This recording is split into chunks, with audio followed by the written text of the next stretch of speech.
On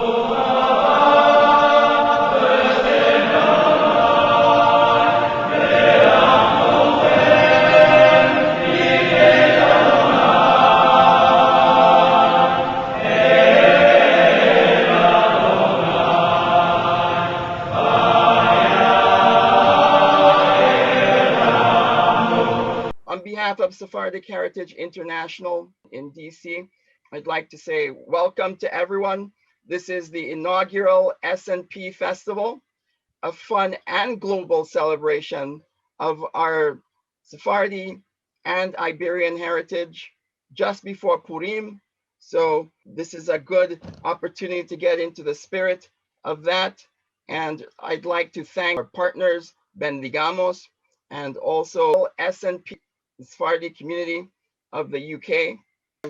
And I would also like to add that today's program is sponsored by Rose and Robert Capon in loving memory of their dear aunt, Martha Capon Drossman, Alea Shalom.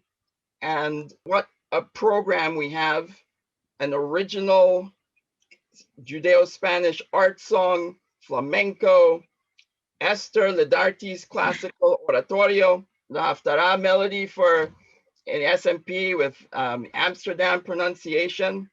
And we're going to hear something about the melody of the Megillah of Purim. And so when we say variety show, we meant it. And when we said fun, we meant it. And there'll also be a trivia game where you'll have a chance to win a very nice book. We'll tell you more about that as we go further in the program. And so I'd now like to call on Rabbi Albert Gabbai from Congregation Mikveh Israel, Synagogue of the American Revolution, to give us a big welcome kickoff for our inaugural S&P Festival. Rabbi Gabbai. Thank you very much. Thank you, Afraim. Very kind of you. It's wonderful to be together. Our rabbis tell us that Meshichnas Adar, Marbim Basimcha, from the beginning of Adar onwards, we have to increase in our happiness because we are having the holiday of Purim coming up. And then a month after that is the holiday of Pesach. And we pray to God first that this pandemic will cease and will, at least for Pesach, we'll be able to get together, all of us, around the table on Haggadah night, and we all celebrate with family and friends. God willing, very soon, it's a prayer we pray to God every single day. May that be the will of God. Amen. I want to first mention a very important person who passed away a few days ago, that Professor Herman Salomon. Professor Herman Salomon, who was a very well-known figure in the whole Sephardi world and was a good friend of mine.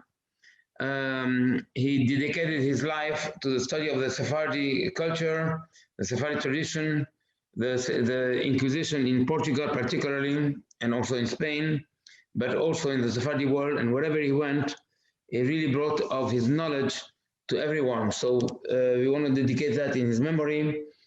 To Professor Herman Salomon. Amen. Since it is a day of happiness and days that we should celebrate, I want to start with the first story that probably some of you have heard, but I want to repeat it again because it's irrelevant to us. We who suffered very much under the expulsion from Spain, and the Jews were forced to become Christian under the Catholic Church in Spain and Portugal. And some of us had to practice in private, those who could. But otherwise, the story goes like that one day a converso, a person who was forced to convert to Christianity, a converso, received the visit of a priest who wanted to see if he was observing properly his new religion. So he went to him on a Friday, and he wanted to see what he was going to cook for Friday. And he found out that he was cooking chicken. And he said to him, don't you know that in your new religion, you are not supposed to eat meat on Friday?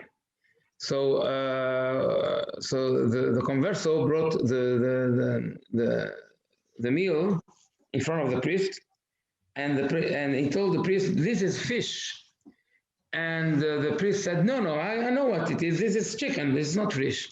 "No, no, no, it's fish. No, you don't understand." "No, but I can see it. It is a chicken, not fish." He said, "How can you say that?" He said, "Very simple, very simple. I took that chicken and I sprinkled some water on it, and I said, from now on, you are fish, you are fish, you are fish. If you did that on me, it should work also on the chicken." And so therefore, that's what it is, to show the stupidity of what they have done on the Jews. So thank God, many of them were able to escape, and those who could not were forced to continue in Christianity until they had the chance to escape, went to Amsterdam and other places until they reverted back to their original religion, and God has protected them since then. But now that we're coming also to Purim, even the Jews who came back to their religion, they thought of Esther, the fast of Esther, very important. Why? Because it showed as if it was, again, the revelation that there will be a salvation, God willing, very soon. And so they insisted very much in celebrating the fast of Esther and Purim, very important, and that was an indication of the survival that we have. So I want to wish to everybody that no matter what anybody on this earth tell us what we are still Jews, we will remain Jews forever and ever and ever. Thank you so much for the beautiful introduction. I wish all the participants a wonderful time, and wish you also a Purim Alegre for many years to come. Amen. Thank you. So thank you so much, Rabbi Gabbai, for that welcome. First of all, we'll have Esther, Lidarti's classical oratorio, adapted from the text Handel used in 1716. Also see some performance samples from the Jewish Amsterdam Chamber Ensemble at the Royal Concertgebouw, and learn about the libretto's fascinating S&P connection from the producer, Barry Mehler. Also, like to give special thanks to the historic Ets Haim Library for their help with the manuscripts. And so we'll now have Barry Mehler. Barry. Thank you, Afraim, for inviting me to join the Zoom today. As an Ashkenaz, I'm particularly honored to be able to partake in today's festivities. Before I begin, I'd like to tell a bit about myself, my history, our foundation, and what we're doing today in Europe. I'm a professional musician who studied music at the Juilliard School, and I'm a singer, a conductor, a producer, and my specialty is actually Yekish Chazonos, or Western European cantorial music. I'm also a global business consultant, which has allowed me to travel the world for some time. And whenever I would go around the world on business trips, I would always try to keep enough time to look around in private and public archives to see what kind of music I can find hidden around the rest of the world, primarily in Europe. And to date, I've been able to collect about 2,000 works of cantorial music, mostly Western Ashkenaz, but also Sephardic and Portuguese music. For many years, I was the conductor of the Ashkenaz Great Synagogue Choir here. And several years ago in 2005, I was asked by the chief rabbi of Munich if I could help him reestablish the first Orthodox synagogue choir in Germany since the war, which I was very pleased to be able to do. I'm not a scholar in the Sephardic or Portuguese tradition. I'm also not a scholar in musicology. My knowledge is through doing and through exploration and through finding.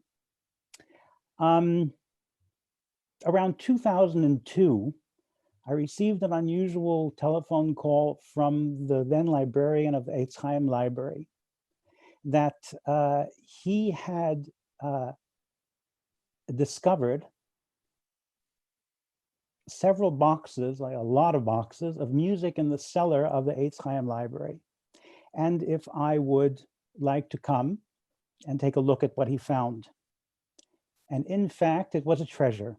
It was a treasure of all of the scores of the music of the synagogue choir of the Portuguese synagogue before the war, from, let's say, the end of the 19th century up until 1940. The choir was called Santo Serviço in Portuguese. And to my great surprise, because I always had this association of Baroque music and the Portuguese synagogue, these compositions were all in the Romantic style, like Mendelssohn, like Lewandowski, very bombastic, beautiful, rich, modern, as we would call it, music. We had the idea of creating a synagogue choir for the Portuguese synagogue under the same old name, Santo Serviço. And we had the honor of having it premiered on television in 2003. It's an amateur choir, quite okay amateur choir. And we sang the famous Portuguese Baruch Haba, but when you hear it, you'll see it's a little bit different than people associate it today. And clearly you hear the romantic harmonies of the end of the 19th century. Afraim, could you please put on the sample video of this premiere in 2003?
Afraim, very much.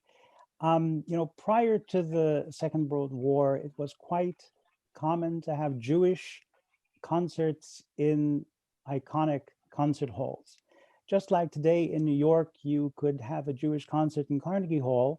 Before the war, all over Europe, Jewish music, and I don't just mean cantorial music, just Jewish music and Jewish musicians came together and entertained each other with a Jewish and a non-Jewish public in these great concert halls.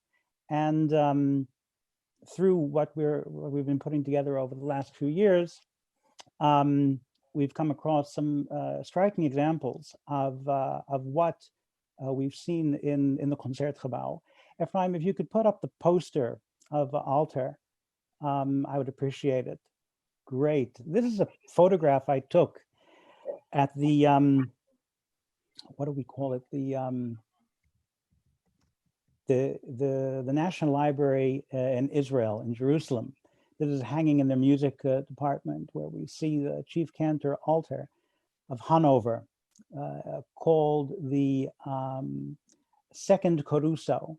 And this advertisement also shows that the concert, because of enormous success, that a second concert has been put into the Great Hall of the Concertgebouw, which means an audience of 4,000 people. This, I believe, if I remember correctly, it was 1928. If we go to the next slide, please. Here we see a poster of a Hanukkah concert in 1921. It was sponsored and performed with the, as it says at the very top, the Portuguese Jewish Singing Society Santo Serviço. And they have some big names of the time of performing artists. And of course, the choir sang themselves. And they were singing with the chief cantor, Victor Schlesinger of Amsterdam, a great Ashkenazi cantor who in the late 1920s moved to Manchester, where he unfortunately died in a car accident in 1939. Just as some additional information, 1921 is exactly 100 years ago. And God willing, with all this Corona stuff, we are planning on having a 100th anniversary this year in the main hall of Victor Schlesinger's music. And that will include the Portuguese compositions that he made. I believe he made 2 or 3 specifically for the Portuguese synagogue. Very, very beautiful, bombastic 19th century, or in this case, 20th century music. What made his works so different than other works for the time is he harmonized literally in barbershop quartet harmony. And it made for a very interesting show. Now, in 2015, I decided to do a bit of an experiment.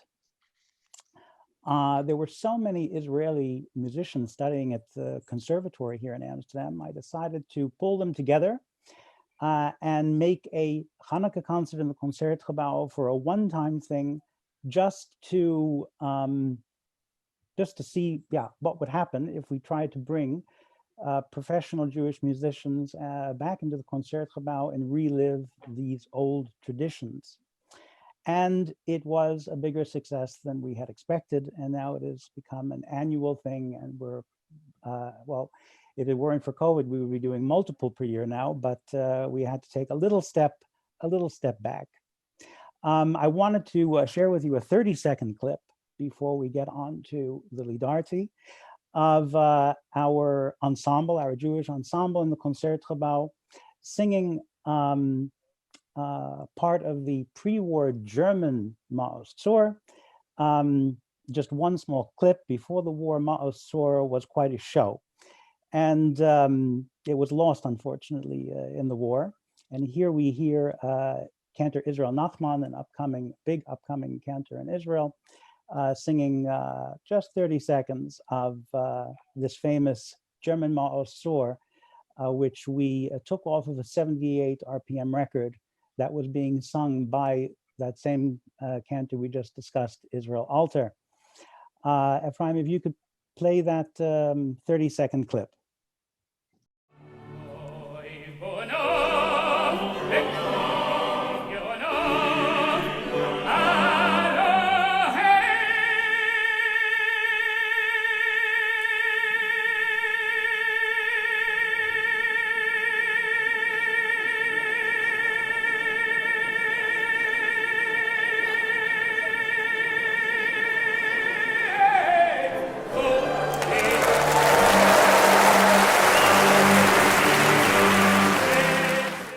Yes, he is a show-off. Now I'd like to come back to the Portuguese synagogue and Lidarti and Purim, why we're all here. That was just a bit of the background. In the 1960s, Hebrew University had already scoured through the Ets Haim collection of music. And actually, those 19th century scores that I found in the boxes were the music that they were not interested in. They were interested in the 17th and 18th century scores, which they copied and published. These are well-known publications, and several of these people several of these works have been performed over and over again. Many of these works were composed by a guy named Cristiano Giuseppe Lidarti. These included the works that were written for the 100th anniversary of the Portuguese synagogue in 1775. Imagine 1775, the building was already an antique at 100 years old. It might be interesting to mention that these works were performed on Shabbat Nachamu, and as the Hechal was opened and accompanied by an orchestra of Gentile musicians. Because before the Haskalah, before the Reformation, it was still possible to have Gentiles play musical instruments in the synagogue as stipulated in the Shulchan Aruch. You can see examples of these pieces also on our YouTube page. Now, who is Cristiano Giuseppe Lidarti?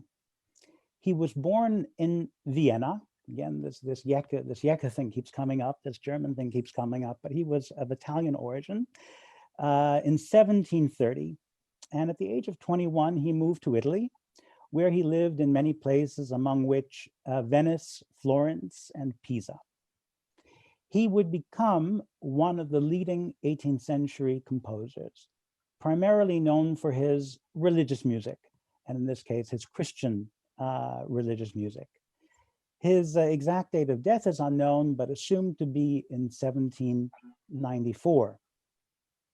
Now, the Oratorio Esther. First, just a little bit of music history 101, as we would say. What is an oratorio? Now, most people know what an opera is, famous in the 19th century for stories of mythology, romance, deception, and murder. And later in the 19th century, operetta with more humorous stories, and then well into the 20th century, the entertainment method of singing was Broadway. So before opera, there was the oratorio, which was traditionally sacred themed or biblical themed works.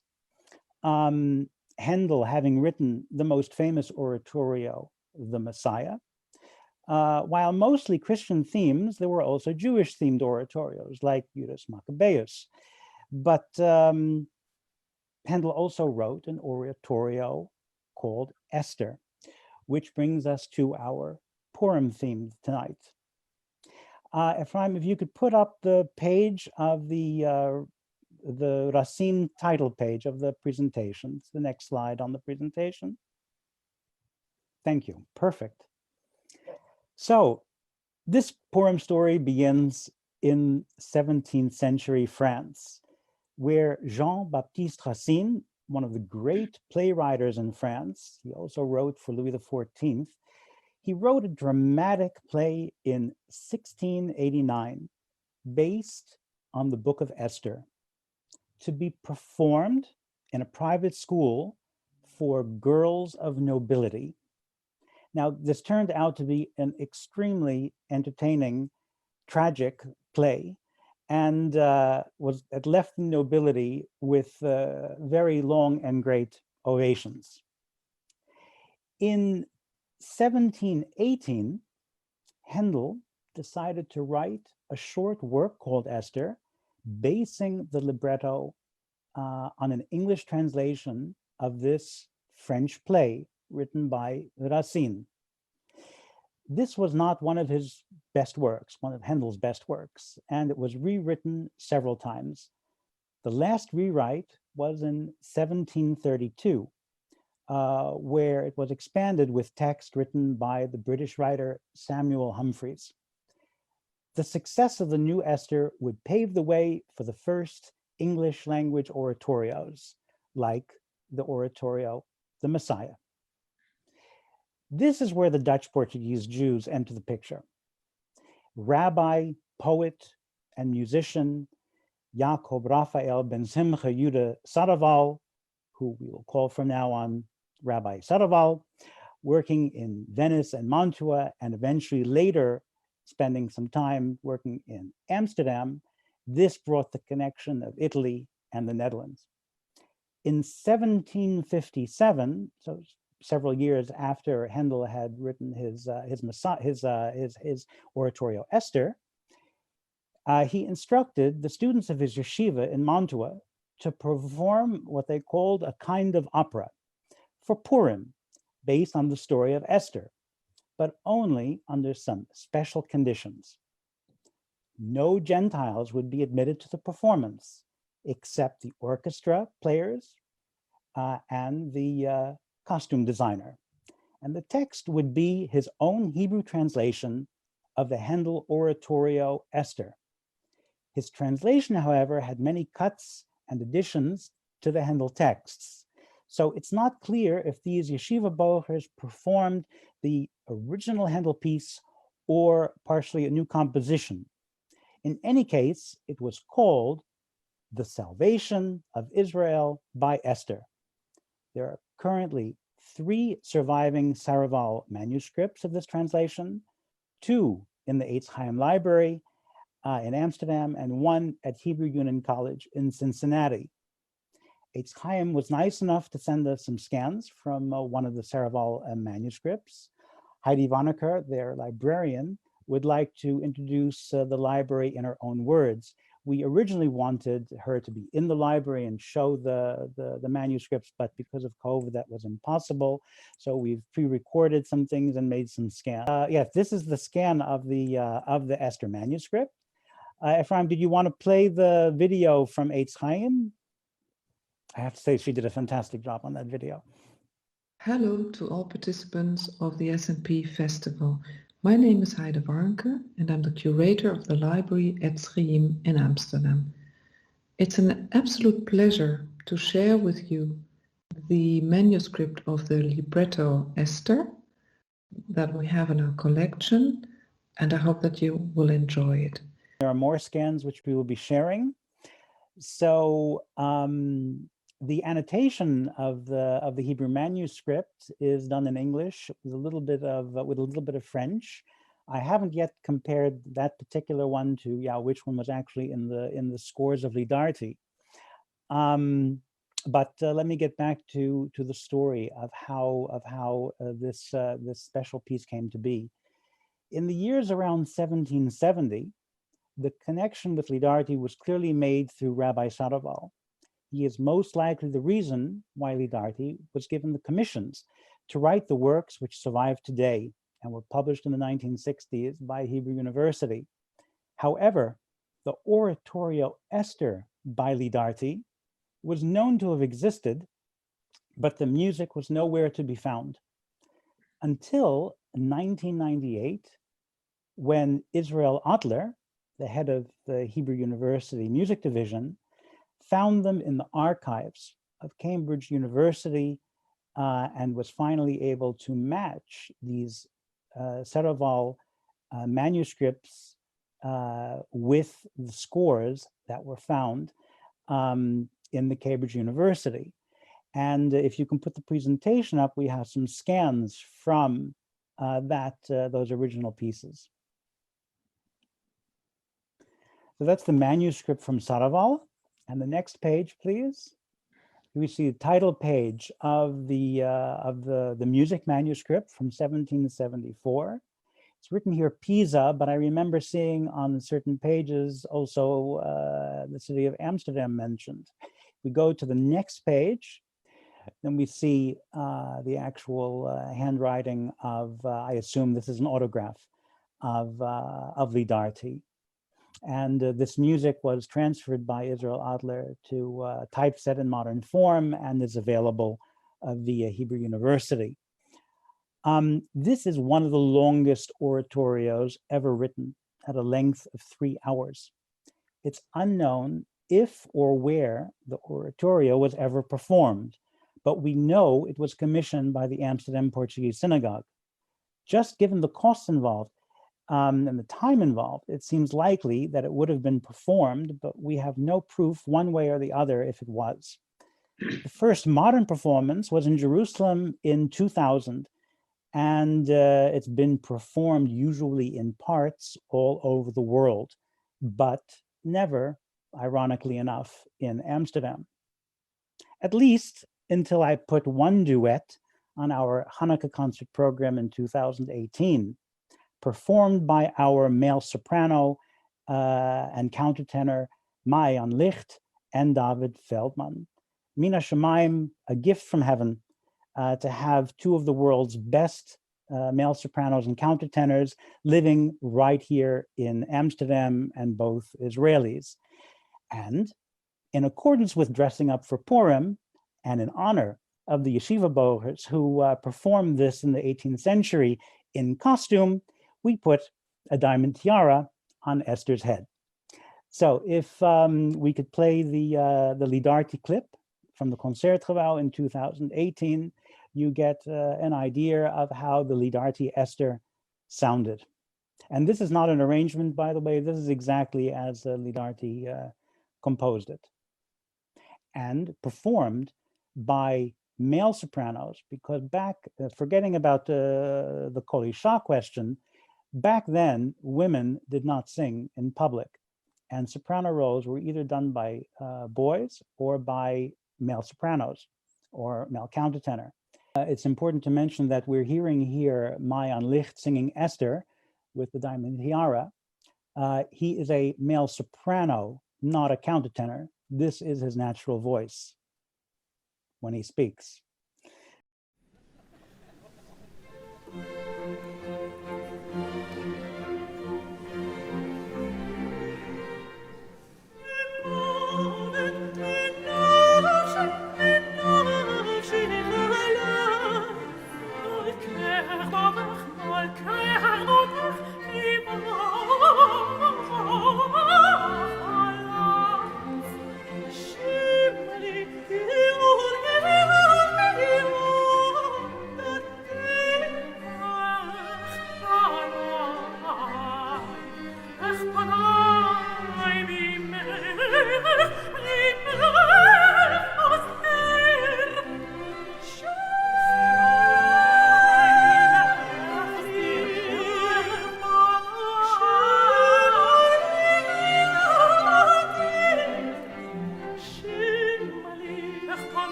Thank you, Afraim, for facilitating this. I've basically come to the end of the presentation. Just wanted to mention that it is our intention to finally perform the entire oratorio, maybe not all 3 hours, but most of the oratorio in its original form in the Concertgebouw.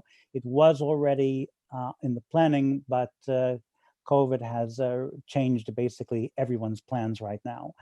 And of course, if anybody in the Sephardic community in the world would like to sponsor such an event like this, we are open to any sponsorships.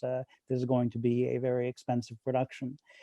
I noticed I haven't gone through all the questions. I did want to comment about one thing specific that someone mentioned, that this music was quite common in Italy. The compositions of Rossi, which are very famous, are famous. However, they were never performed in synagogue. They were composed and they were forbidden to be performed in Italy. Rossi was able to convince the rabbis in, I believe, Mainz, in the Western Ashkenaz areas, either Alsace or in Mainz, to start performing them in Germany. But it was very quickly, they saw the influence of the church and it was immediately forbidden.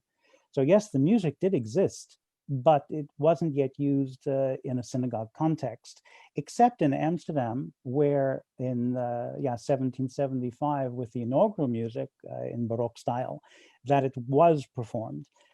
We know for a fact that it was performed, and through the research for this project, I see that the music written in 1675 has been discovered and has now been published. So, Afraim, I leave it now. If we can put up the last slide of the presentation, there you see our contact details. All of the videos that you see are available in public on our YouTube channel. You just have to YouTube Jewish Amsterdam Chamber Ensemble. What is our next concert? And that is going to be Hanukkah, the 100th anniversary of Victor Schlesinger concert, on the 5th of December. I believe that's the last night of Hanukkah, the 5th of December, 2021. Thank you so much, Barry. Thank you all, and thank you for allowing an Ashkenaz to participate in this in this very festive Purim program. Thank you. Our brother.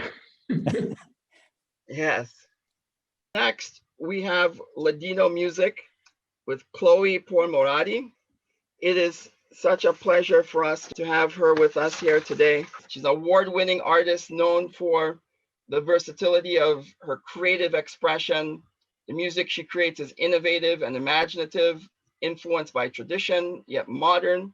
Chloe has comfortably sang in over 10 languages, plays violin, kamanche, and guitar, and writes music in many different styles: instrumental, liturgical, folk, modal, and more. Inspired by art, prayer, truth, and life, she hopes to leave her listeners feeling elevated, which is what we want at the S&P Festival. Elevated through songs of hope, prayers of love, and words of truth. We're all for that. Here is Chloe Pourmorady. Hello, everyone. So wonderful to be with you. I just want to share a little bit about myself before I begin playing. So my roots are Persian Jewish, Iranian Jewish, and we know for certain that my father's side of the family was from Spain, pre-Inquisition. And before I found that out, I was always being pulled and gravitating towards this music in Ladino, and I couldn't explain it, but I felt such a deep connection to it. In many different countries I would travel to, I would find songs, I would hear melodies in Ladino, they would follow me around. So I always knew there was some sort of connection, and when I found out a little bit later in my life, yeah, Memories of the Soul, as somebody has written, that we have roots there. It all made sense. So I think it's a good message that whenever our soul signals us or we feel connected to something, we have to follow it. We have to listen to it, because there's a lot of beauty and truth there. So I want to start off. I'm going to share with you 4 of my favorite melodies in Ladino. And the first one is really to open the heart. It's a beautiful Bosnian Sephardic melody. And I found this one in Granada when I traveled there in 2013. Saying, Yohanino Tuhanina, I am handsome, you are beautiful, let us come together like the sun and the moon and breed children in abundance. Amen. So I'm going to sing this melody for you.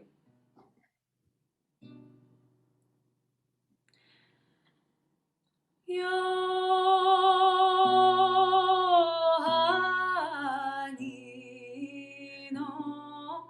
Tuhanina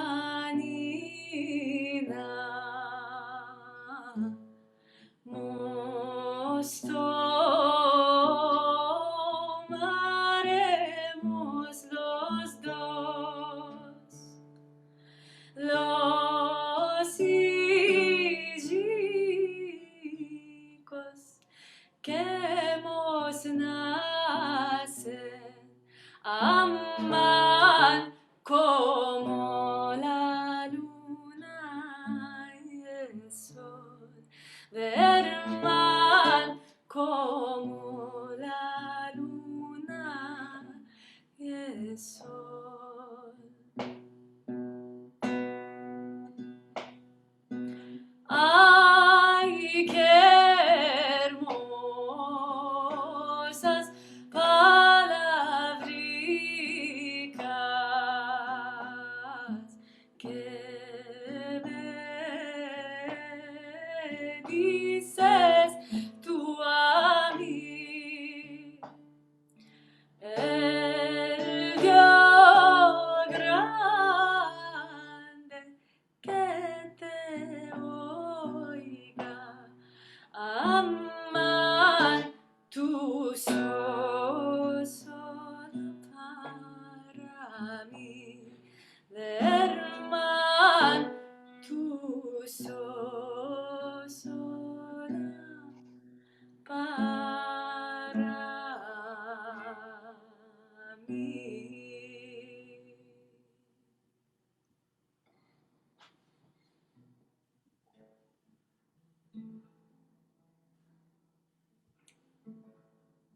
I'm going to continue with the next song.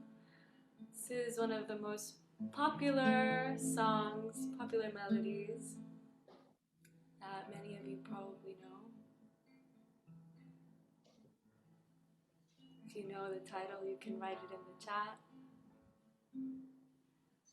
Tu madre cuando te parió, que te quitó al mundo, corazón ella no te dio, para amar segundo, corazón ella no te dio, para amar segundo. Adiós, adiós, querida, no quiero la vida, enamorates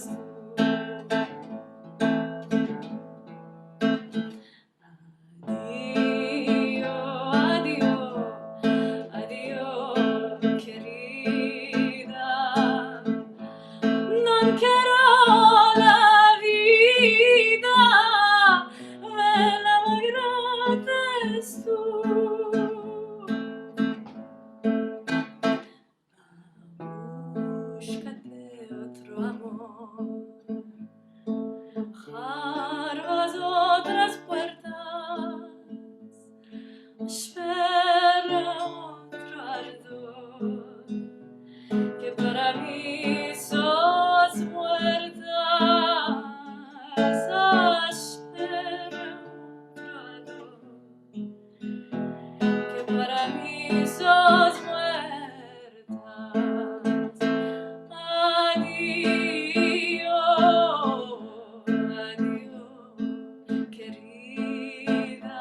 another one of my most favorite melodies. We'll do it in Ladino and Hebrew. That one was called Adio Querida.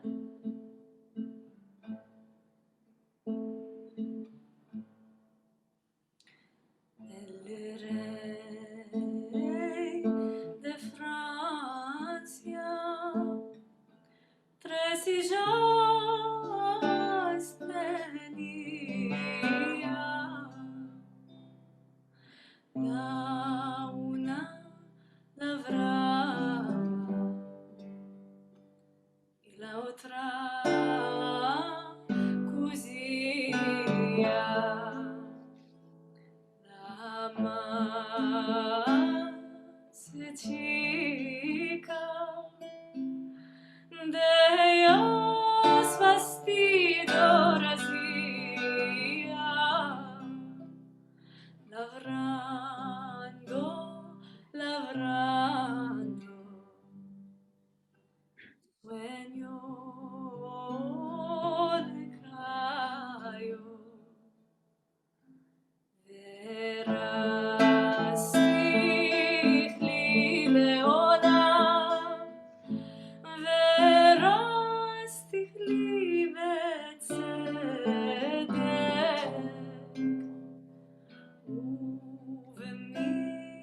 ובמשפט,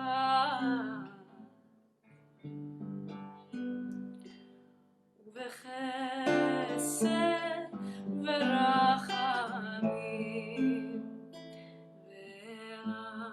Verastig li be'emuna, verastig li be'emuna,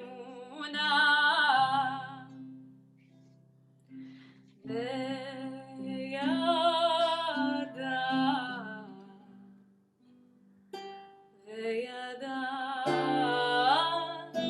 את Adonai. Most beautiful words is often said in the morning when wrapping tefillin, but also just words of love said under the chuppah. I am betrothed to you in body and soul.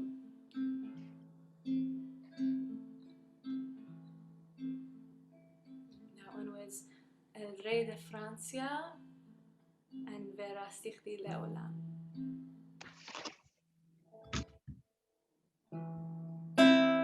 Last one. Last one. For you to just groove a little bit, move your body a little bit, feel the rhythm.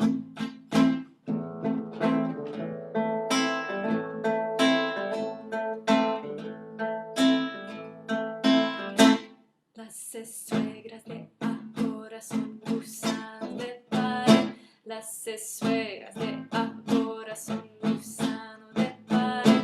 Las suegras de ahora son gusanos de pared. Las suegras de ahora son gusanos de pared.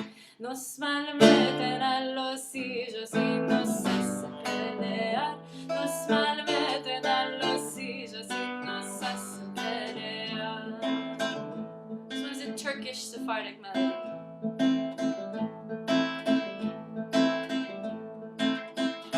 Mamma mia, la mi madre non malediga sin razón. Mamma mia, la mi madre non malediga sin razón. Maldición sin razón se le torna al corazón. Maldición sin razón se le torna al corazón.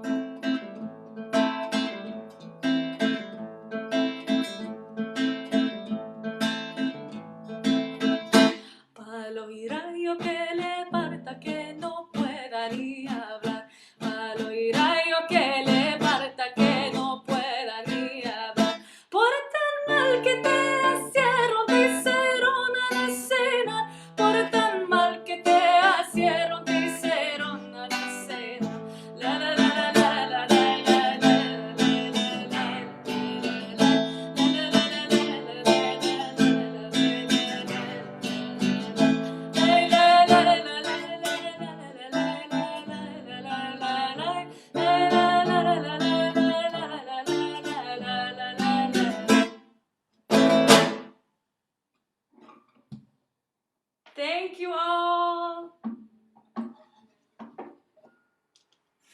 Thanks for including me in your beautiful, meaningful event. Greetings to everyone all over the world. That was such a beautiful performance. Thank you so much, Chloe. Next, we'll have a bit of trivia.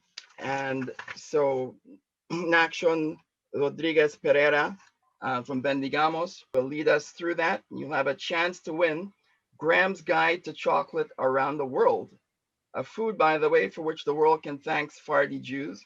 We even put the fun in food, not just in the S&P Festival.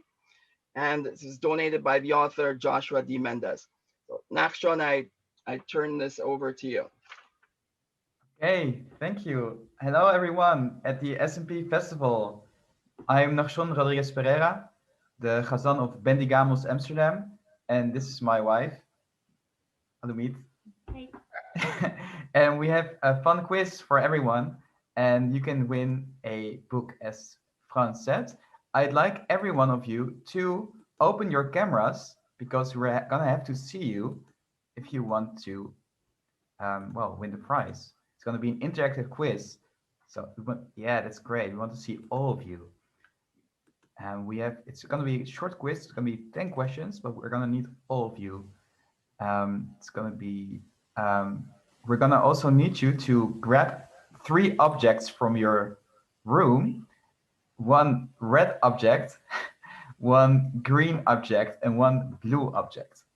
We're gonna do the same just to show you what's gonna happen, because every question has 3 possible answers. And if you wanna say, I think the answer is red, you're gonna just put something red in front of you. And green, well, this is the most green thing I can find so quickly. So we need everyone. Oh yeah, oh, this is great. I see some green chairs, some blue bottles. Oh, this is great. Yeah, something red, something green, something blue. Of course, it's gonna be a race. Oh, this is fantastic. So many fun red objects. Whenever you when you're still playing, make sure to put the color right in front of the camera so we can see the whole screen red. If you have a question wrong, that means that you cannot play to win anymore, but you can still play with us. Just hold the object a bit further in the back so we know you're not playing to win. And yeah, let's do this. I think it's fun. I think everyone has objects. Come on, people, it's for everyone. Turn on your camera and play along. This is gonna be fun. We're gonna have questions about all kinds of stuff, music, foods, some religion, of course, also Spanish and Portuguese related. So let's go. Let's do the first question. This is, of course, just to start the first question. Do you feel like you're going to win? Let's see what happens. What do you think? This is a mock question. You cannot lose yet. This is just to see if everybody understands the game. See what happens. I see a green, I see some red, I see some blue. Okay, excellent. A lot of reds. A lot of people are confident they're winning. Fantastic. So let's just go. Let's go to the next real question. The first real question. We're going to listen to a song quickly. And the question is, this is the song that everybody knows. What are Bilbilicos? I'm sure you know the song, but what are they? I'm gonna share the screen, share the sound so you can listen to it. And then just for a few seconds, and then you can vote.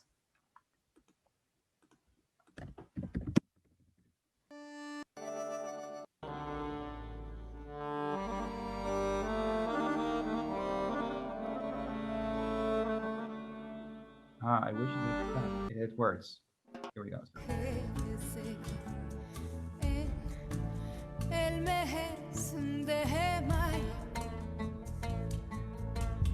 La rosa en flores,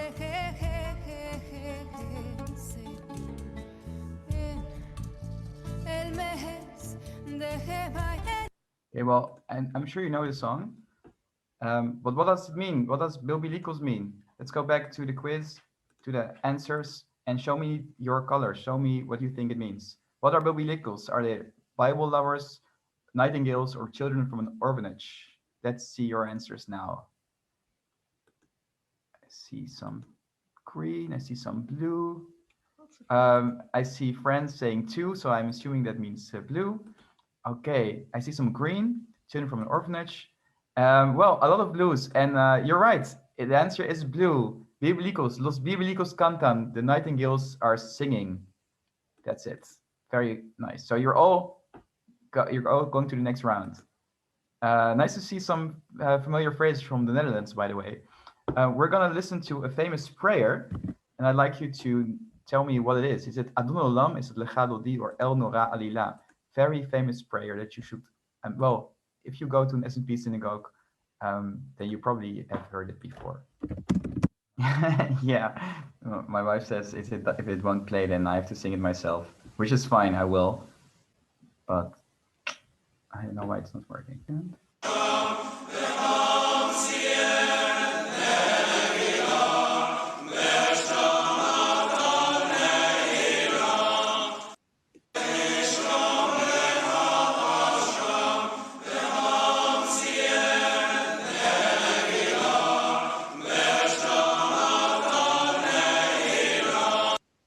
Okay, but what is it? Is it Adon Olam? Is it Lecha Dodi or El Nora Alila?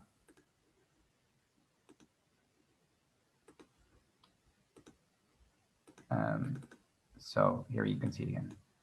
Okay, I see some blue. I see some green. Green. More green. Okay. Well, I'm gonna give you the answer. Yeah, more and some blue. The answer is El Nora Alila, very famous S&P song that you will hear towards the end of Yom Kippur. And this was the London version that you heard. Okay, I have a picture for you. You see a synagogue on the screen. And the question is, where can you visit this S&P synagogue today? Is it red in Suriname? Is it blue in the Dominican Republic? Or green in Israel? Israel. I see someone saying it, not saying the answer, but saying a answer into the sound. Let me see what we got. Some red. Yeah, I understand. Some blue. Nice. Some green. Okay, I'm gonna say the answer in 5 seconds. So tell me what it is. Let's see. Okay, the answer is green. The synagogue can be found in the Israel Museum. It wasn't built there. It is from the Caribbean. It's from South America, but they moved it to Israel, so you can visit it there now. I think it was from well, what is Aruba, Suriname? I'm not sure. Curacao, in that area somewhere. I'm sorry, I don't know exactly. Another picture, very tasty picture and very relevant for Purim. What S&P delicacy are we looking at? And it's known under more than one name. So are these hamantashen or mantasas? Are we looking at hojuelas or fijuelas, or hojaldres or pastelilos? Yes, let me see. I see someone putting 3s. I see some green, some blue, some nutrition facts. I think it's blue. Someone wearing a blue shirt, so I think that counts for blue. Okay, yeah, another blue from Goldstein family. And Sabach Goldstein. Hi. So the answer is blue. They are called the hojuelas. So let's go to the next question. Another great S&P synagogue, which has been recently renovated. But where can you find it? Where can you find this S&P synagogue? Is it red, Indonesia? Is it blue, Cuba? Or green, Curacao? I'll give you a little hint. The person who is like in charge of the synagogue is somewhere in this Zoom. He's here. So that would be a hint. I see some blue, I see some green, I see some beige, but that person is not participating. I see Leila. Hi, it's great that you were able to join us. You should be right after the quiz then. And some people are saying something in the chat. It's Jakob, someone says. Yes, that's right. It's Jakob's Esnoga. The answer is red. This is Esnoga from Indonesia in Sulawesi. It's incredible. It was renovated this way only 2 years ago. And it's one of the most recent synagogues that became completely S&P. And he's done a remarkable job. Really, everyone should have a look at what he did in Indonesia. So let me show some, or actually put something red in front of the camera if you're still playing, so we can see how many people are still in the race. I see some red here. Morris's iPad. Monique is still in there. Tera, Deborah, Judith. Angela holding up okay. bell pepper. Okay, good. So there's still a reason to go to the next round. Let's go to question 8. Listen to this famous song. In which tradition is this part of the Shabbat morning service?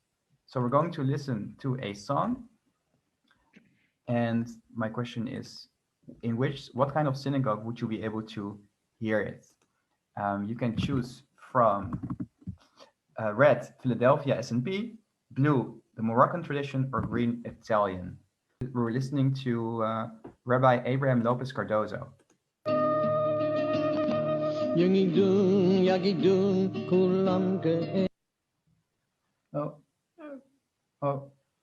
Oh no.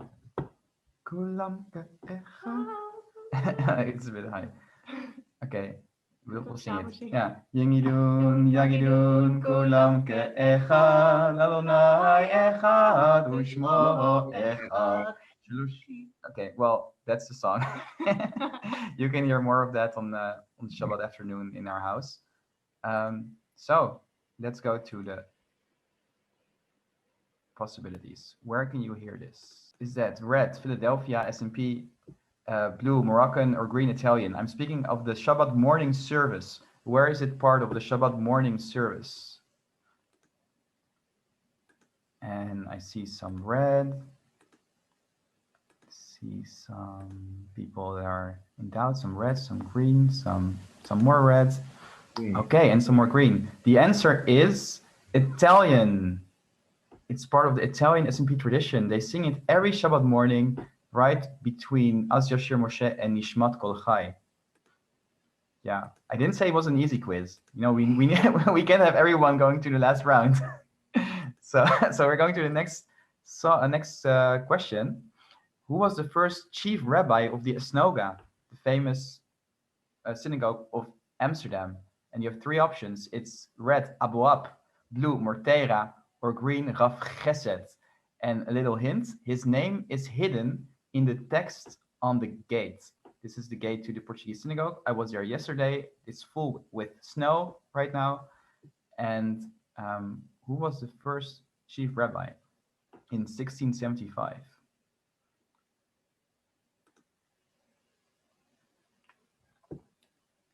See some green.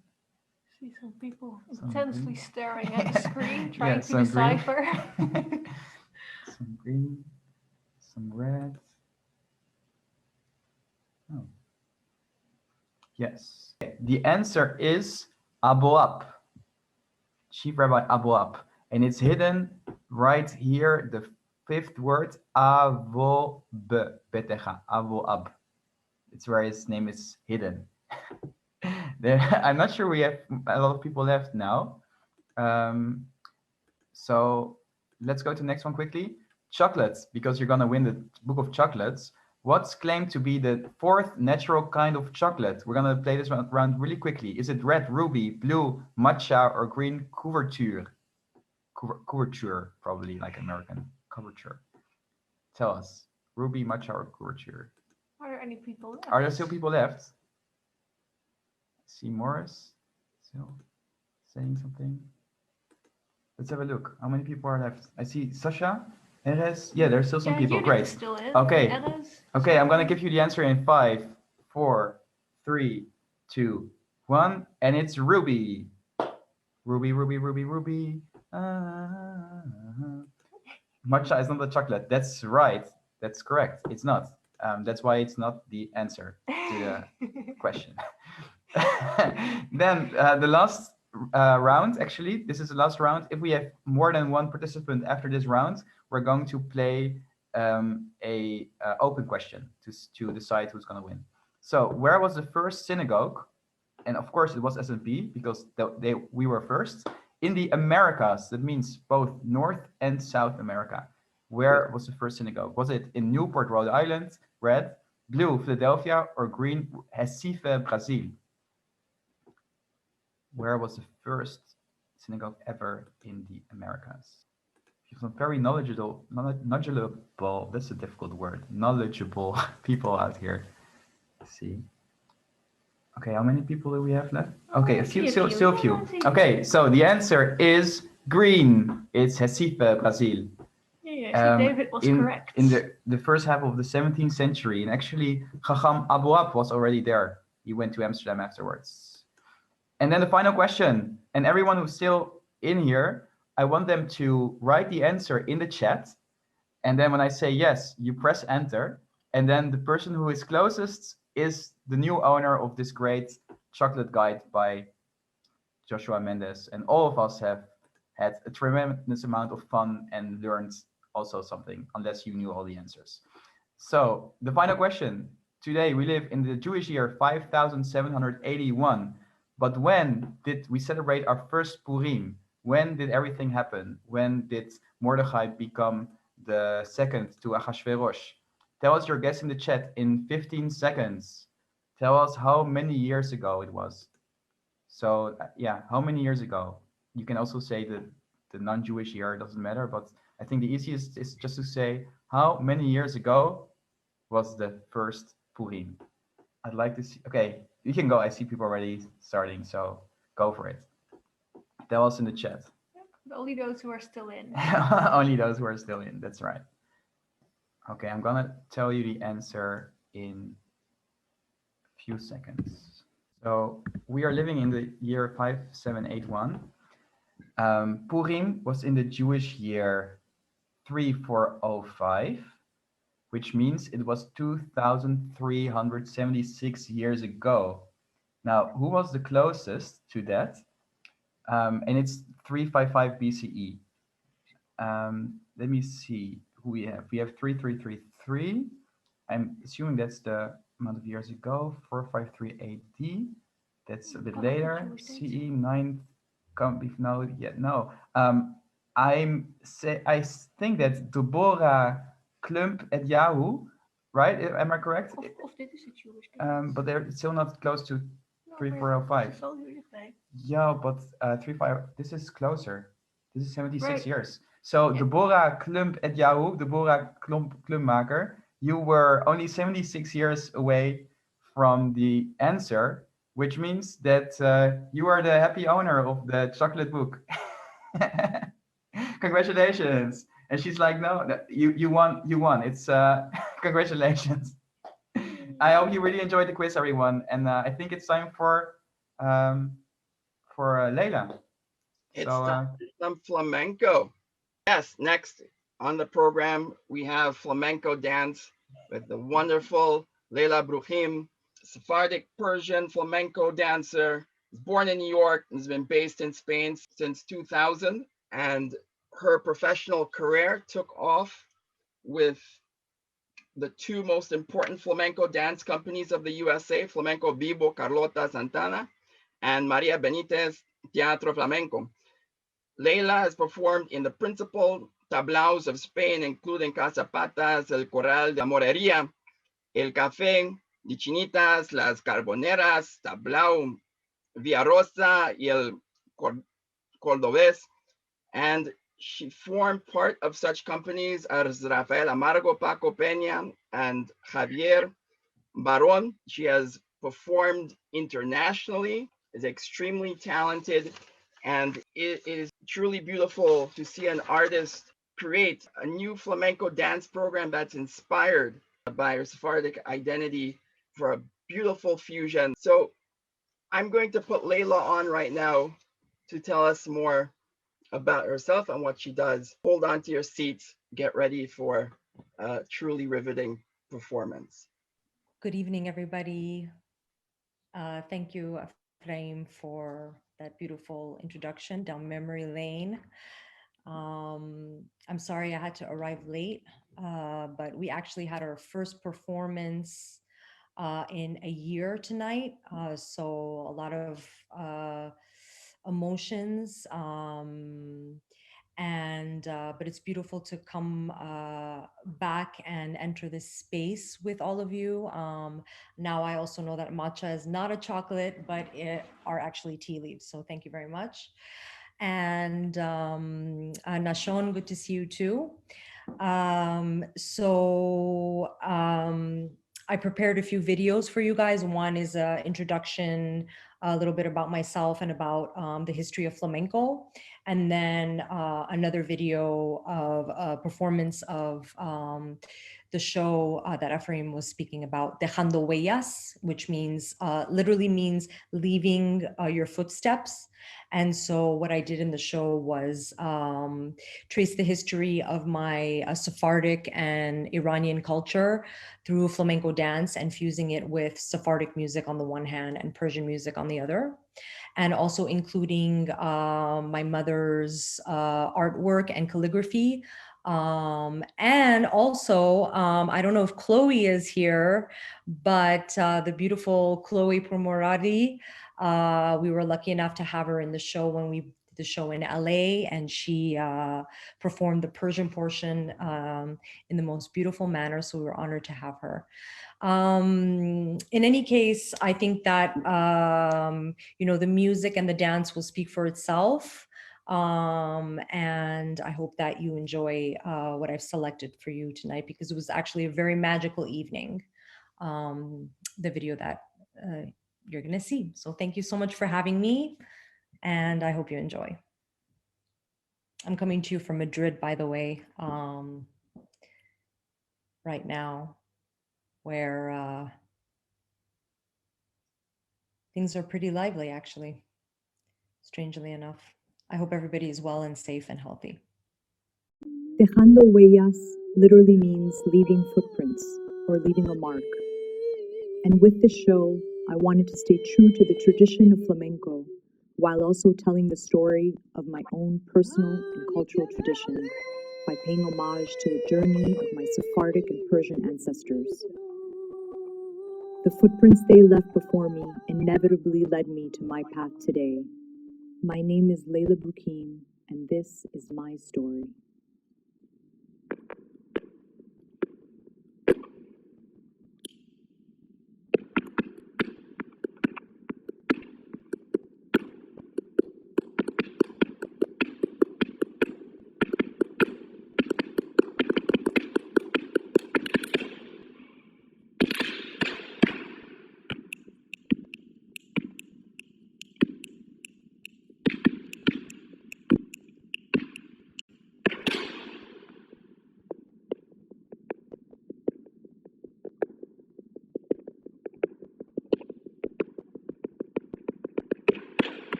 Legión de la mar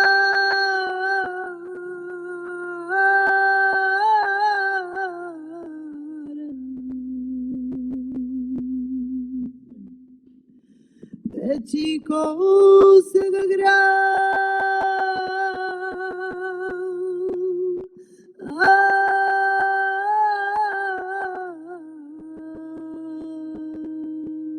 gran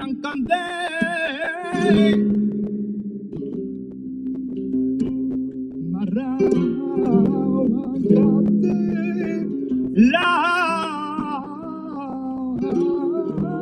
tierra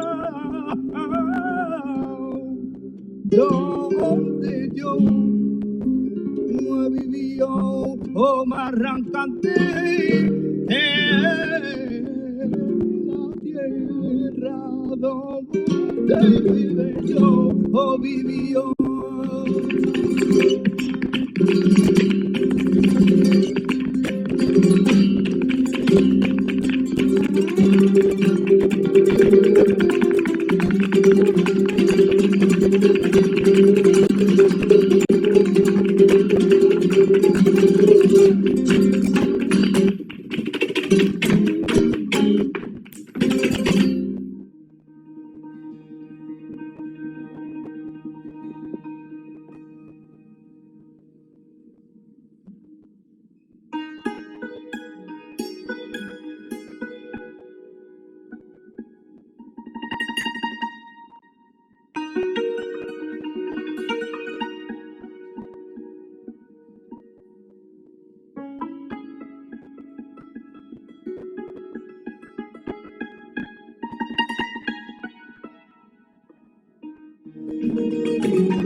Y ellos se juntan, mamá y camina, la mala lengua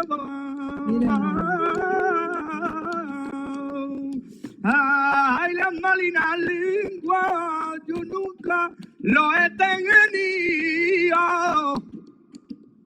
Y un día por la mañana, ni quiera Dios que la tenga.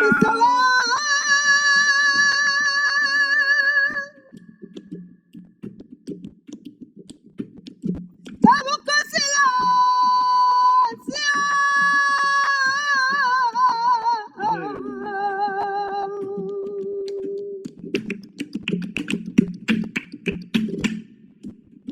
Me falta tu aliento, me faltan tus besos y tu forma de amar.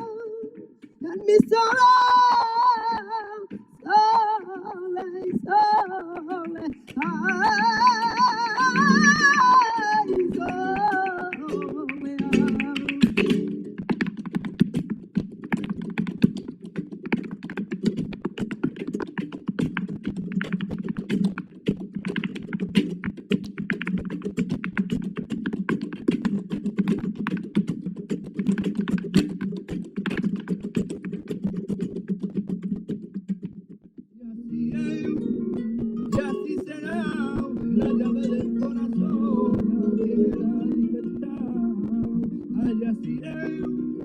y así será, la llave del corazón la tiene la libertad.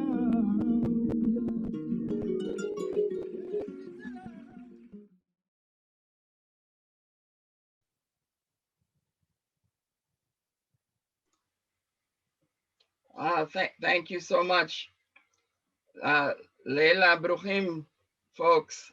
And we do look forward to seeing you live as soon as we can. And anything you have coming up, if you could just take a moment, you can let us know. But everyone, please keep up with Leila. As you see, this is talent to be followed. kept up with, for sure. Thank you so much for watching. It's strange to watch oneself for so long, but it really was, as I said, a magical evening where everything just came together. And, you know, it's not every day that the kind of spiritual connection happens on stage because there's so many components, but that day was definitely one of those days. And you know, and now we appreciate it more because there's less times to experience that on stage these days. So any day on stage is a blessing to be able to express oneself. Right now, tonight actually, we just restarted a show that I created 2 years ago already called Lorca Poeta Flamenco, and it's in commemoration of the Spanish poet Federico Garcia Lorca. And it's a very simple flamenco show, very intimate. And so we'll be doing that the next 2 following weekends in Madrid for anybody who's in Spain. And then also we're going to be doing it in a theater on March 3rd. And I also I'm a singer-songwriter, and more recently, and I write 70s psychedelic folk music, a little folky, nothing to do with flamenco, but I'm also now focusing more on the music now that, you know, I have more time to do so, and I've released some songs on Spotify and such. So feel free to have a listen. It's a whole different side. That was the kind of hardcore Leila side, the flamenco, and then the music is kind of like the softer side. So anyway, thank you so much for listening, and happy Valentine's Day to everybody, and big kiss from me to you from Spain. Take care. Thank you so much again. And so next we have bass-baritone Ian Pomerantz with an original Judeo-Spanish art song. And so we'll just have Ian tell us a little bit about that, and then you will get to enjoy it. Ian. Hi, everyone. Thank you, Leila. That was really wonderful. When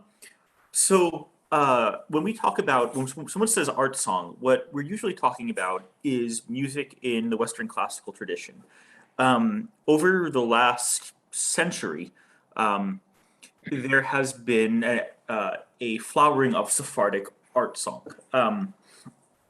These are usually based, actually, they're almost exclusively based in folk tradition. They're taking folk songs and arranging them for piano or guitar or harp and voice in the classical tradition for classical singers, sort of in a more complex way for people who have been trained classically for voice.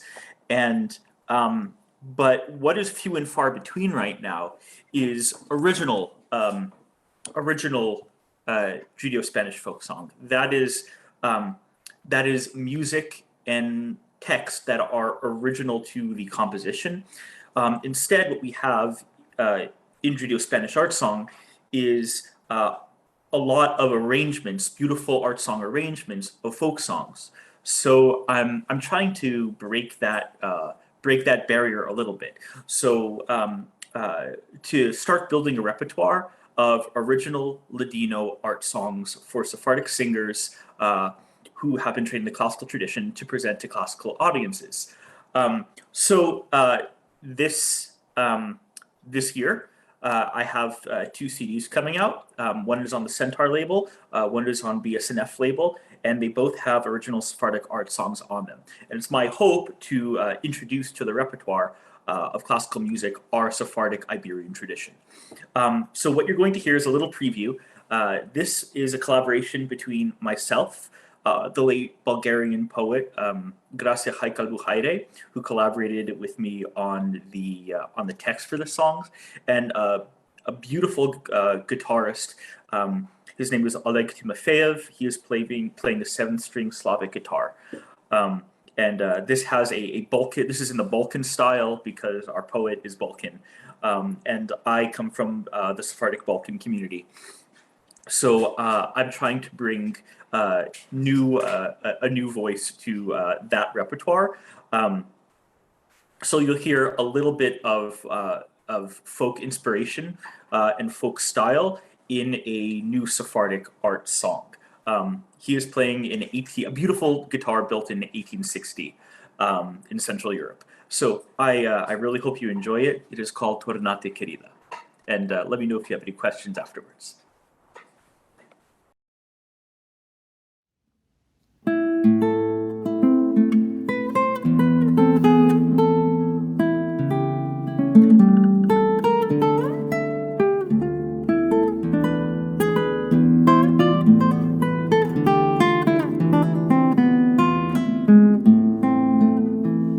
Volando están los días, volando están las noches.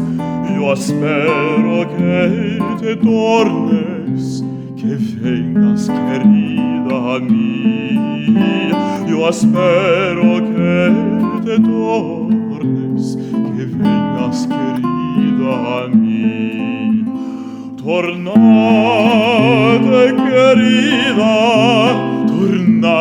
querida mía, yo besaré la cara que yo me escariñé, yo besaré la cara que yo me escariñé.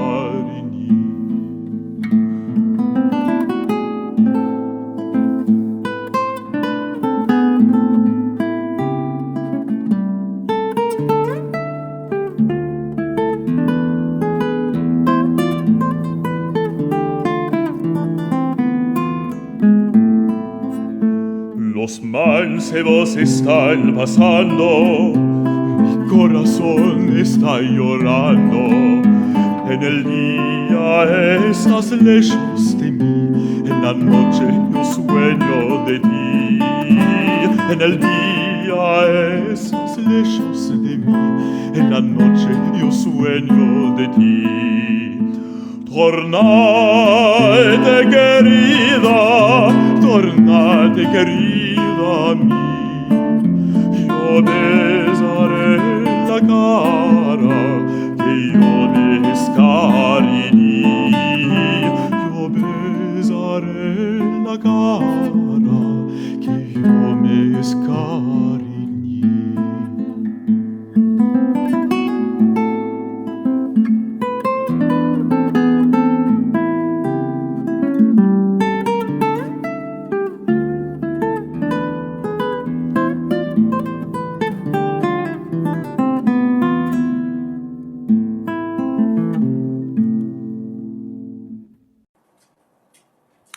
Thank you so much, everyone. I know my contribution today is short, but there is much more coming. Please look out for the CD. It should be on your shelves by this summer. I see some people asking for the text. I will and the translation in English. I will paste that into the group chat so you could all see how the art song expresses the melody and expresses the feelings and the actions of the text. So thank you so much for having me, everybody. Thank you so much, Ian.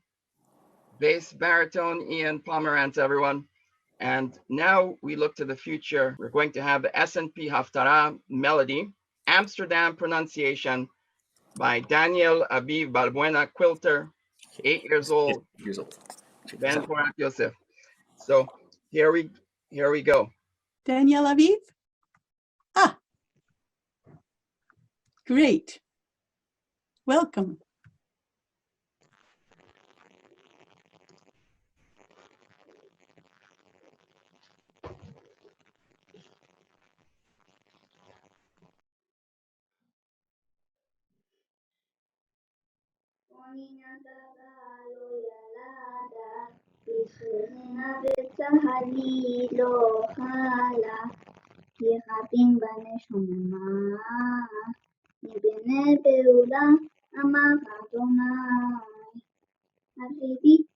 וגם ההולך לרנות משכנתייך, יטוף אל תחשוכי, האריכי נתרייך, בתדותייך חזקי, כי ימין ושמאל לפרוטי, וזונך גויים ירש, ונערים נשמות יושיבו, אל תראי כי לא תבושי, ואל תגלמי כי לא תחתיכי, כי בושת מעלומייך תשכחי, בחרפת אלמנותייך לא תזכרי מאוד, כי בונינייך נוסייך, אדוני צבאות שמו, לכוערך קדוש ישראל, אלוהי כל הארץ יקרא, כחשה ירבה, פנייתו בטוח כרעב אדוני, ושלמותני, כי תימאס ענת אלוהי, ברחם קטון נתתיך ופרעתי, וברחמים גדולים אקבצך, כשצף הסתכלי פניי רחם עמך, וחסד עולם ריחמתיך, אמרתו עליך אדוני, כי מנוח תותי, אשר נשבעתי לנבות מנוח, נוד על הארץ, ונשבעתי, מקצות מעלייך ומגמוך בך, כי האחים ימותו, והגביות תמותנה, וחסדי ביתך לא ימות, וברית שלומי לא תמון, עמך מרחמך אדוני. חזק וברוך.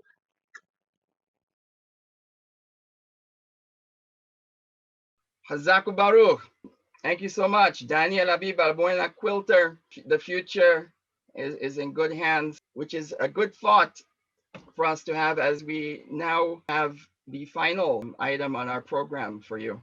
The S&P melody for the Megillah of Purim, that we're going to have an analysis from Nachshon Rodriguez Pereira of Bendigamos. Nachshon, floor is yours. Yes, thank you, everyone. It's so sad that we're already at the last part of this festival. It's so amazing. We have so incredibly much talent in our community with music and plays and youth and dancing, and it's so amazing. And I'm really happy that that we did this, and I hope we can have many more of these. Just before I start, I want to say there was someone who said that the song, I think that Chloe sang, reminded her of her grandmother singing.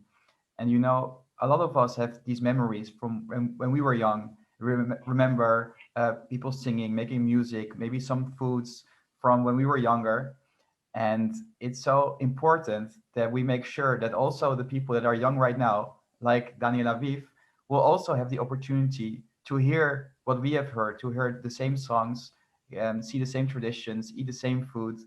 And it's amazing to see so many people in here that are doing their best to make that happen, to make sure that also the next generation will be able to have these experiences and to listen and to experience the things that we hold so dear. So please, if you can, make sure to support all of these people, to follow them, to invest in making sure that this amazing heritage will continue to be maintained and spread over the world, over the whole world. So thank you. So I'm going to tell you something about the Megillat Esther. So next week is Purim on Thursday, and we will be reading the story of Esther. This is a bit that's going to take just 5 minutes, but I'm going to share the following with you. And coincidentally, today at S&P Central, this was posted. Oh, actually, it's old, I see now. So it's written here that unlike many other Jewish communities, in the S&P tradition, the Megillah that we read is not according to cantillation marks. Instead, it's read in a fixed recitative, which is that how you pronounce it? Anyway, it's the S&P tradition not to use the trope, the regular trope. And you can hear different recordings on this website, snpcentral.org.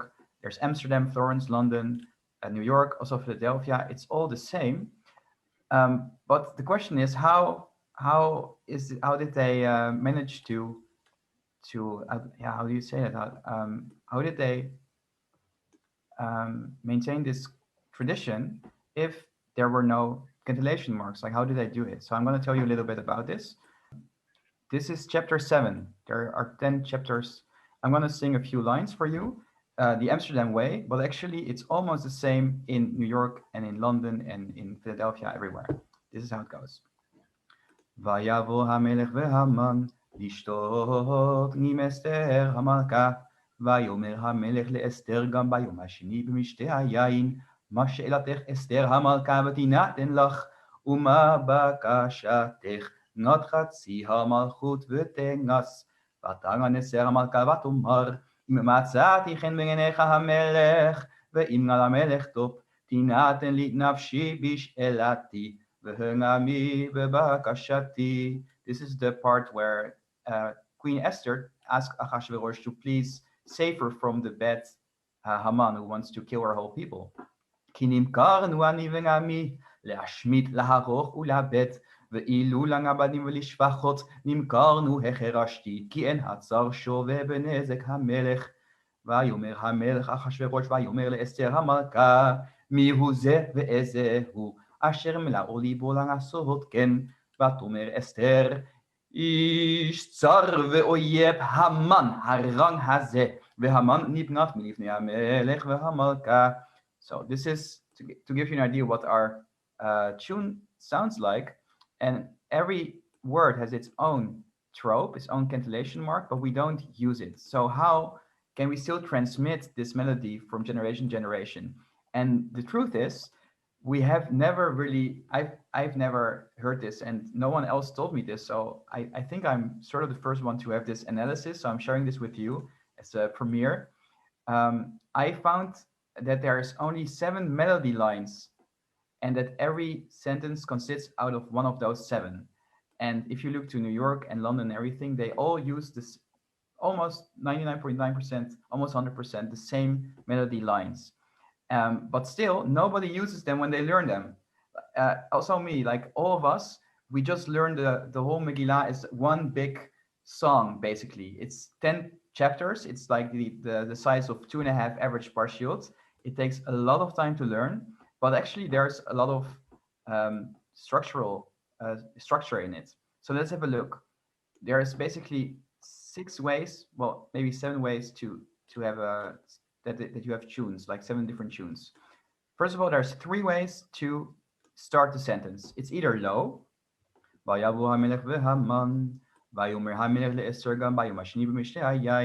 how a low opening of the verse goes. Or it goes a bit higher, or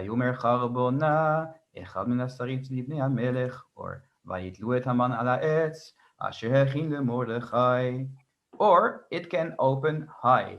So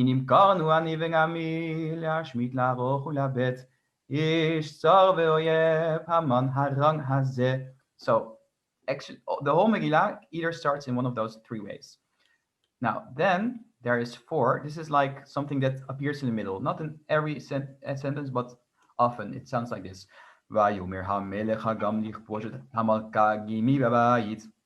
This appears a lot in other chapters. Then there's 5, which happens often, almost always, before the end of a sentence.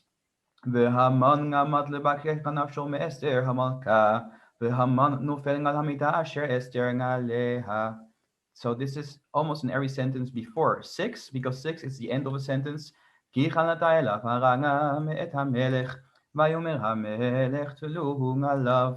So basically, the whole Megillah can fit in one of these 6 tunes. And if you know that, then it's going to be much easier, because every sentence is like, for example, 156 or 146 or 26. And then it's just so much easier to understand the melody of the Megillah. And then there's the plus. That's something that appears only a few times.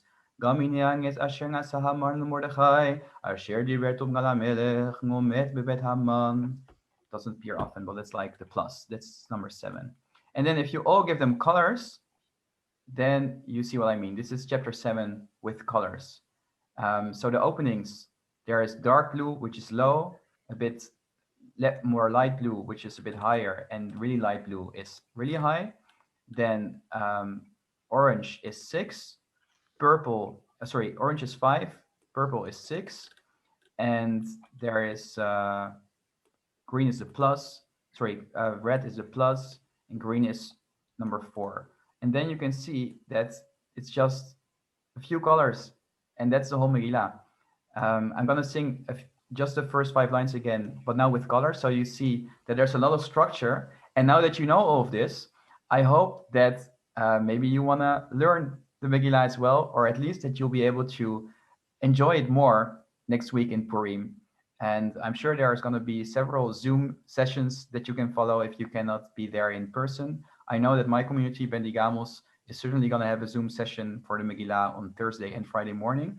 And if any one of you wants to learn more, just send a message to Franz. And if you need like Hebrew lessons or S&P melodies or tunes or bar mitzvah classes, just ask him and he'll send you to one of the people that know how to teach you. I can also help you with that. Because we have such an amazing tradition, and we need as many people as possible to continue and to learn our heritage. So the last, just a few sentences. ויבוא המלך והמן לשתות ממסתר המלכה, ויאמר המלך לאסתר גם ביום השני במשתה היין, מה שאלת אסתר המלכה ותינתן לך, ומה בקשתך, נת חצי המלכות ותנגס. ותען אסתר המלכה ותאמר, אם מצאתי חן בעיניך המלך, ואם נעל המלך טוב, תינתן לי נפשי בשאלתי, והנעמי בבקשתי, כי נמכרנו אני ונעמי להשמיד, לערוך ולבץ, ואילו לנעבדים ולשפחות נמכרנו החרשתי, כי אין הצר שווה בנזק המלך. ויאמר המלך אחשוורוש, ויאמר לאסתר המלכה, מי הוא זה ואיזה הוא, אשר מלאו ליבו לעשות כן. ותאמר אסתר, איש צר ואויב המן הרע הזה, והמן נתנד מלפני המלך והמלכה. So that's the Megillah. Thank you so much, everyone, for joining. And Franz, it's up to you to finish the festival. By the way, everyone can stay until when we close. Everyone can still stay to chat and hang out a little bit and just to talk together for some fun. All right, so I leave you with the most important question. Did you have a good time? I know that I certainly did. We all had so much fun. And it's like to say that one of the things that I appreciate about S&P personally is the creativity and ability to uplift the most fine aspects of human experience and culture for the sake of avodah and also community expression. And this in turn creates a beautiful synergy whereby the avodah and community expression also uplifted, and all of humanity is able to draw closer to the divine. And I believe that S&P Festival really does that and really embodies that. Weren't you uplifted? I certainly was. I'd like to thank each of our artists, our contributors again. Thank you so much, Barry Mehler. It was wonderful. Lidarti's Esther, Chloe Pourmorady, also Ian Pomerantz, Leila Bruchim, Daniel Aviv Balbuena Quilter, and thank you so much, Nachshon Rodriguez Pereira. And thank you, Rabbi Gabbai, for kicking off the inaugural festival with such a warm, wonderful, hearty welcome. Thanks to Bendigamos and the Sephardi community of the United Kingdom for partnering with Sephardic Heritage International for a fun and global celebration of our Sephardi and Iberian heritage. Also like to thank Rose and Robert Capon, who dedicate this program in loving memory of their dear aunt Martha Capon Drossman, Alea Shalom. And I wish everyone boas entradas de Adar. And it really means a lot to come together like this before Purim. And each SHIN program is something to build on. So please keep up also with Sephardic Heritage International in DC or SHIN-DC. And let's do it again soon. Stay well and stay safe, everyone. And of course, thank you, Afraim, for so much amazing work that you put into this and for bringing us together. Thank you. I'm out in Seattle. I can't tell where others are. Greetings from The Hague. Daniel Aviv, why are you disappearing again? You are amazing.